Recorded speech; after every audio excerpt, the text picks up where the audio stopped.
Hi, I'm Diane Ford, welcoming you to Real Talk in the Face of Danger, this podcast by the Department of Emergency Management. And we are into part 2 of our special show on gender in disaster management with our guest, Ms. Elizabeth Riley, who is the Executive Director of CDEMA, that's the Caribbean Disaster Emergency Management Agency. And when we last spoke, Ms. Riley, we talked about how gender became an issue and what gender really represents, and some of the issues that we see right here in the Caribbean with the climate and with the gender issues, whether it's employment, women not being the stronger force, so to speak, after a disaster, how they have to manage their children, manage their families. In many cases, we have single parent households, as I know too well, and trying to do all of that while you manage this as a system. We looked at the importance of the Caribbean governments bringing this together, and where necessary, legislation may be needed in order to enact the sort of change that you want to see. I want to start part 2 by having you perhaps define some of the many areas in which we see gender becoming an issue in disaster management. Okay, so I'll talk perhaps on 3 of the areas. And last time we had mentioned a little bit about the realities of female-headed households, and we also talked a little bit on the matter of the areas where women work. So some of the things that we see in the region are that unemployment rates, for example, in the region are a lot higher for women. We also know that, and this is proven by statistics, that women often earn wages that are lower than men do. We also know that there's also certain levels of vulnerability in employment for some women. So often you would find many women in seasonal type of work. For example, women are the main contributors to the workforce for the tourism industry. And in a number of our CARICOM states, that's seasonal work. Yes. And we have seen in the aftermath of events where you have significant economic disruption, for example, to the tourism sector, you will have a large number of women being out of work for a long period of time. And the implications in terms of their responsibilities for care of their families and being able to support their families is significant. We talked last time about the number of female-headed households, and in fact, that's a statistic that has been trending upwards, the number of female-headed households in the region.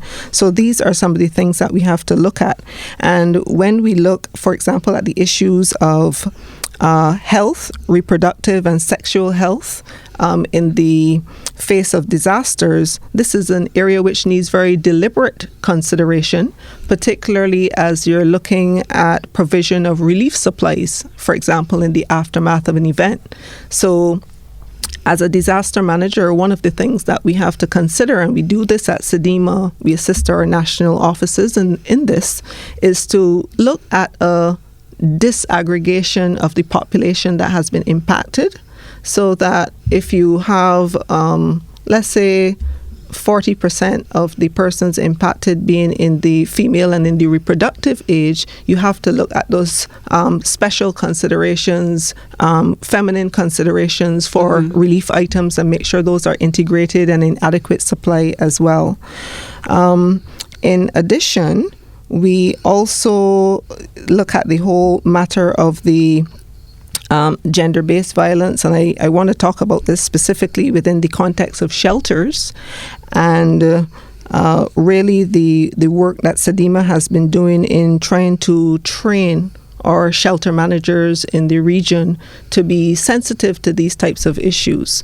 So there are particular standards that we promote for the management of shelters where, yes, you want to keep families together, but in the instance where you have single persons coming into the shelter, you do want to make sure to have appropriate separation of the sexes. Mm-hmm. You have to look at matters of protection also of children, within the context of shelters. And these are matters that we recognize we have to continuously do training in the region, and we've been doing quite a lot of work on this in collaboration with UN Women through our regional training center as well. Training and research.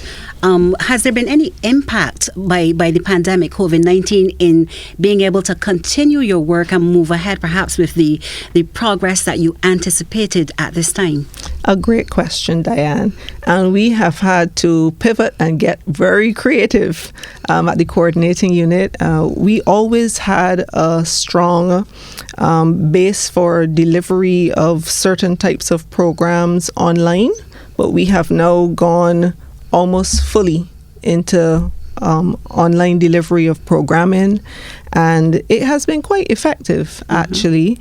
So I would say for certain topics, but something like training on gender-based violence and shelter management, we definitely have been able to do that. In some ways, COVID-19 has also been an opportunity because it has caused persons who traditionally would not have been integrated into remote types of training. It's now the norm. Yeah. So the reach, in fact, has been quite significant. We've been able to pull community groups, shelter managers at the community level across our participating states into the training as well. What can we do, we as media, we as everyday citizens of this country, because this is not a topic that I think is discussed very much. It's not it doesn't appear to be a burning issue for the average person. I know it's a burning issue for your agency, which is why you're working on it. But what can we do as media and perhaps as the average citizen to help this situation for all of us in the Caribbean region? I think the first thing is to get a better understanding of the issue. So we talked a lot about women and matters related to women. There are also issues related to men in the Caribbean. For example, a gender-based assessment that was done in the aftermath of Hurricane Ivan back in 2004 pointed to the vulnerability of single elderly men in the population. And it's an interesting phenomenon that we see across the Caribbean, where some males, perhaps in their younger days, may have had multiple families, but as they got older, because perhaps they may not have settled with any one particular partner, they're in their older age now rendered more vulnerable because there's no caregiver within their particular household to assist them as they get older.